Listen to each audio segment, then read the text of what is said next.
அனைவருக்கும் அதியமானின் அன்பு வணக்கங்கள். இன்னைக்கு நம்ம பார்க்க போறது பாத்தீங்கன்னா ஒரு குட்டி வீடியோ தான், நியூட்டன்ஸோட இயக்க விதிகள், அதாவது நியூட்டன்ஸோட மோஷன்ஸ் ஆஃப் லா. ஸோ அதை பத்தின இருக்கிற ஒரு குட்டியான வீடியோ தான் நம்ம பார்க்க போறோம். இன்னைக்கு நமக்கு தெரியும் நியூட்டன்ஸ் எத்தனை லா, 3 லா நமக்கு டிஸ்கிரைப் பண்ணியிருக்காரு. ஓகேங்களா, நியூட்டன்ஸோட first law, second law, third law அப்படின்னு 3 லா டிஸ்கிரைப் பண்ணிருக்காங்க. அந்த 3 லாவை எப்படியெல்லாம் நம்ம டக்குன்னு எப்படி புரிஞ்சுக்கிறது, எக்ஸாம் பாயிண்ட் ஆஃப் நம்ம எப்படி எழுதுறது அப்படின்ற மாதிரி பார்ப்போம். ஓகேங்களா, ஸோ கடகடன்னு போயிடுவோம். ஓகேங்களா, ஸோ ஃபர்ஸ்ட் லா அப்படிங்கிறது பார்த்தீங்கன்னா, ஸோ நம்ம தலைவர் வடிவேல் பார்த்தீங்கன்னா இதை பார்த்தாலே தெரியும் நமக்கு ஃபர்ஸ்ட் நல்லா தெரியும். நியூட்டன்ஸோட ஃபர்ஸ்ட் லா பார்த்தீங்கன்னா நம்ம என்ன சொல்லுவோம், நிலைம விதி அப்படின்னு சொல்லுவோம். நிலைம விதினா என்னன்னா, என்ன டெஃபினிஷன் என்ன சார் அப்படின்னு பார்த்தீங்கன்னா, ஒரு பொருள் ஓய்வு நிலையிலையோ அல்லது சீராக ஒரு நேர்கோட்டிலேயோ போயிட்டு இருக்கிற வரைக்கும், அதை எந்த ஒரு டிஸ்டர்பும் பண்ணாத வரைக்கும் இருக்கிறதா முதல் விதி அப்படின்னு சொல்லுவாங்க. ஓகேங்களா, சோ அந்த மாதிரி நம்ம தலை வடிவேல் பாத்தீங்கன்னா இப்படி போகாத வரைக்கும், அந்த ஒரு ஸ்டாப் பண்ணி முன்னோடனே போய் விழுந்துருவாரு இந்த காமெடியில. சோ அந்த மாதிரி இந்த வடிவேல் சார் தான் நிலைமை விதி. நியூட்டனோட ஃபர்ஸ்ட் லாவா தான் நம்ம நிலைமை விதி, அதாவது இனர்ஷியா அப்படின்னு சொல்லுவோம். ஓகேங்களா, so law of inertia it's called as நியூட்டன்ஸோட ஃபர்ஸ்ட் லா அப்படின்னு சொல்லுவாங்க. ஓகேங்களா, சோ அதோட டெஃபினிஷன்ஸ் பார்த்துக்கோங்க. அதாவது ஒவ்வொரு பொருளும் புற விசை, எக்ஸ்டர்னல் ஃபோர்ஸ் எதுவும் செயல்படாத வரையில் தமது ஓய்வு நிலையிலோ அல்லது சீராக இயங்கிக் கொண்டிருக்கும் நேர்கோட்டிலோ ஒரு லீனியர் பாத்லயோ நிலையிலோ தொடர்ந்து இருந்தால் அந்த விதிதான் நியூட்டனோட ஃபர்ஸ்ட் லா அப்படின்னு சொல்றாங்க. அதை நிலைமத்தை விளக்குகிறது. ஓகேங்களா, சோ ஒரு பொருளோட இனர்ஷியாவை விளக்குது, அதுதான் நிலைமை விதி அப்படிங்கிறது பாத்தீங்கன்னா நியூட்டன்ஸோட ஃபர்ஸ்ட் லா. ஓகேங்களா, சோ அவ்வளவுதான். சோ செகண்ட் லா பாத்துருமா ஈஸியா. சோ செகண்ட் லாக்கு முன்னாடி நியூட்டன்ஸோட ஃபர்ஸ்ட் லா பாத்தீங்கன்னா இது ரெஸ்ட் பொசிஷன்ல இருக்கா, இதுவுமே ஃபர்ஸ்ட் லாவை டிஃபரன்ஷியேட் பண்ணுது. அதே மாதிரி இந்த பால் பாத்தீங்கன்னா ஒருத்தவங்களால unless act on the unbalanced force, ஒரு ஃபோர்ஸ் அட்டாக் பண்ணும்போது அந்த பால் போயிட்டே இருக்குது, அதுவுமே இனர்ஷியால இருக்குதான். ஓகேங்களா, ஒரு பால் மூவ்மெண்ட்லயே இருக்குது, அதுவுமே இனர்ஷியா தான்.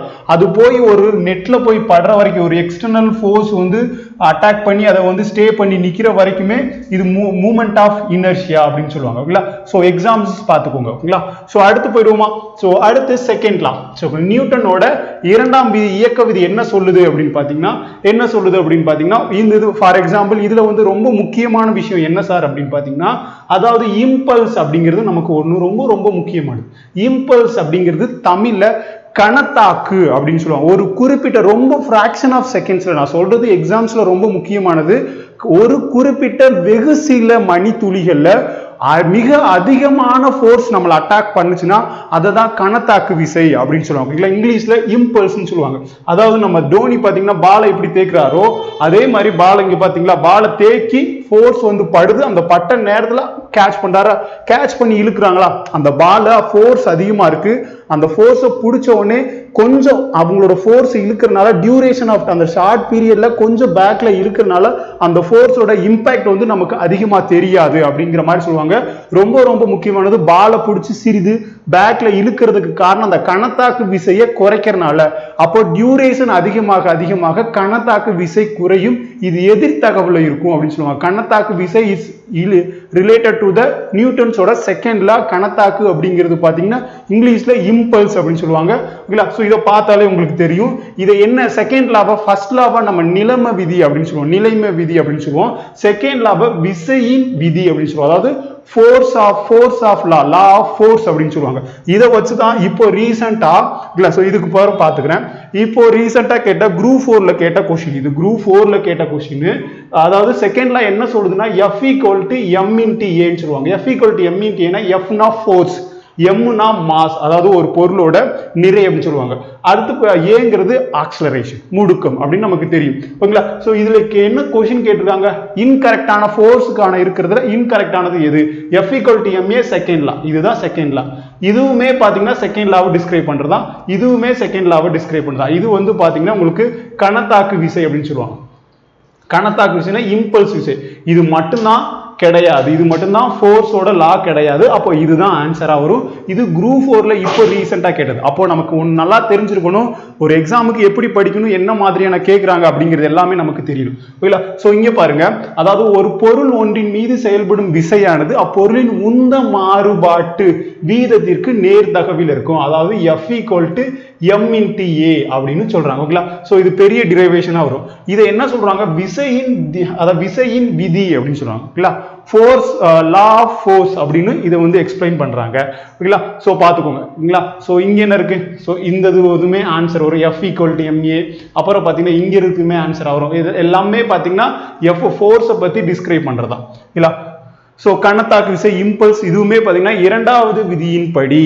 ஓகேங்களா? சோ இங்க இருக்குது பாத்தீங்களா? So F = delta P / T அப்படின்னு வரும். ஓகேங்களா? சோ ஃபோர்ஸ் ஈக்குவல் டு இதுவுமே பாத்தீங்கன்னா ஃபோர்ஸை டிஸ்கிரைப் பண்றதா. ஃபோர்ஸை டிஸ்கிரைப் பண்ணாதது எதுன்னு ஆப்ஷன்ஸ்ல கேட்டிருப்பாங்க. அதனால நான் உங்களுக்கு எடுத்துட்டு வந்திருப்பேன். கிளியரா? சோ செகண்ட் லா பார்த்துட்டுமா? சோ கணத்தாக்கு விசை வந்து எதோட ரிலேட்டடா இருக்கும்? நியூட்டன்ஸோட செகண்ட் லாவோட ரிலேட்டடா இருக்கும். சோ தேர்ட் லா பார்த்துட்டுமா? ரொம்ப ஈஸி தான். Third law every action equal to the reaction. Equal reaction. ஓகேங்களா? ஈக்குவல் ஆன ரியாக்ஷன் வந்து ஆப்போசிட் ரியாக்ஷன்ல ஆப்போசிட் டைரக்ஷன் நடக்கும். அதான் நியூட்டன்ஸோட தேர்ட் லா அப்படிமா. என்ன சார்? ஃபார் எக்ஸாம்பிள்ஸ் இங்க பாருங்க. சோ ராக்கெட் போகுது. மேல ராக்கெட் போகுதா? ராக்கெட் பாத்தீங்கன்னா ஓகேங்களா? சோ ராக்கெட் பாத்தீங்கன்னா ஒன்னு நியூட்டன்ஸோட தேர்ட் லா, இன்னொன்னு பாத்தீங்கன்னா நேர்கோட்டு உந்த அழிவின்மை விதியின்படி, ரெண்டு விதியின்படி செயல்படும்.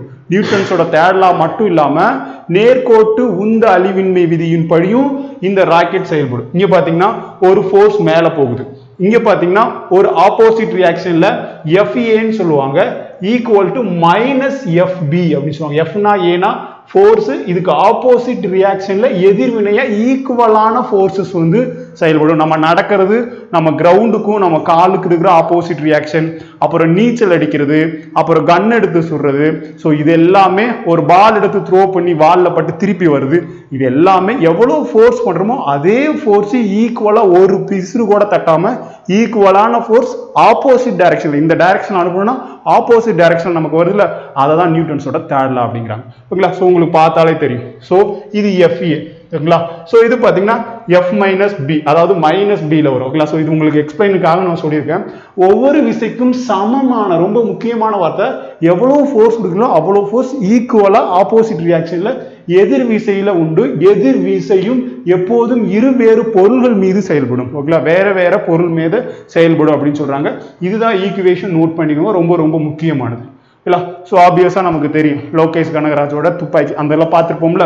ஸோ இந்த மாதிரி அவங்க பின்னாடி போவாங்க, ரெண்டு பேர் பூச்சிட்டு இருப்பாங்க. அப்போ இந்த பக்கம் குண்டு போகுதுன்னா இந்த பக்கமுமே அவங்களோட ஆப்போசிட் ரியாக்ஷன்ஸ் நடக்கிறதுக்கு சான்சஸ் இருக்கு அப்படின்னு மாதிரி சொல்லியிருப்பாங்க.